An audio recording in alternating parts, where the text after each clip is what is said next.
once you get into that league, I know for me it was a whirlwind because that's the longest stretch you go with no real break. You go from college, then you preparing for the league, the draft, get drafted, you go into the rookie stuff, then you got this long ass season.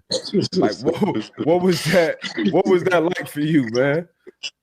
A marathon, bro. I remember when we first got there, Rob Mathis, so he was like, it's a marathon, not a sprint. Like, and I feel like that's just the realest shit somebody could ever tell you about your rookie year. Like, freshman year, senior year, right to the training, freshman to training, right to the rookie mini camp OTAs, and now you're getting ready for the season. There's no real break.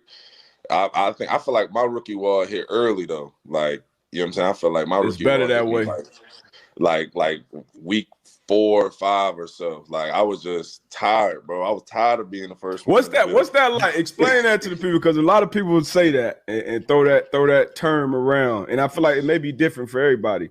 But what's that like hitting that? I know for me, part of it was the cold too. Like, I had never been playing that deep into the winter.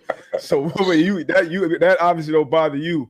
But what does that look like to, obviously a fan or somebody that's never really been in that? Man, it's just like it's. The only way I could describe it is if you just been working for years and with no vacation, no days off, no nothing. It's just like at a certain point you just feel burnt. Like you sleeping in, you leaving early, you don't even care. You just like, man, I just trying to catch my. Then you know what I'm saying? You a young boy in the league. You worried about all the wrong things. Like, you get what I'm saying? Like, yeah. It's just a lot going on. So, like, I feel like mine hit me early. I was actually what ended up happening. So I came out of training camp starting. I was a third backer. I was a sandbacker, and then I was just kind of wasn't on my game. I ended up losing my spot. I kind of had went from the underdog who was hustling and earned a role, to a guy who was like, now looking like I was about to be on the back end of the roster. So then I kind of had to check myself, like, bro, like, you know what I'm saying? You got to stay in the build. You got to tighten up. And then that's kind of where the special teams thing kind of kicked off from there.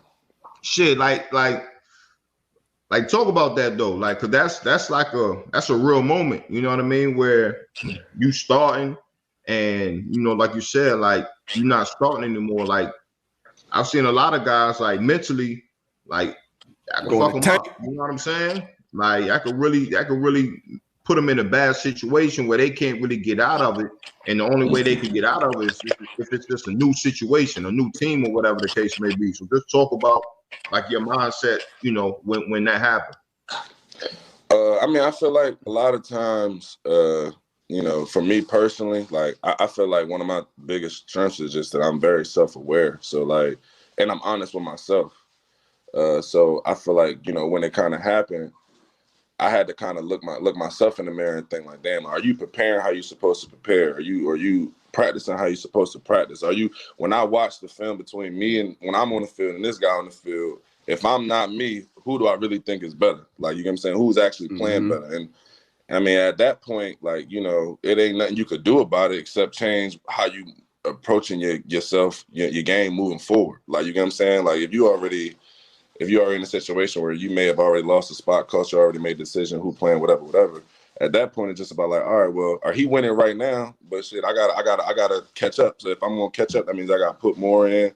I gotta focus more. I gotta do better, and I gotta take advantage of my opportunity. So for me, it's just like, I just always try to give myself, like, I don't know, the best chance I can. I always tell myself I'm not gonna leave myself no excuses. I ain't gonna ever look back 5 years from now and be like, damn, like, when that happened, I should have just locked in more. I'm gonna just, if I ever lose something or I ever don't get it, it's because it wasn't supposed to happen. I wasn't capable of it, and then I could live with that. But I ain't gonna ever look back and be on some like, oh no, Z, you was bullshit. Like, that ain't gonna never be me.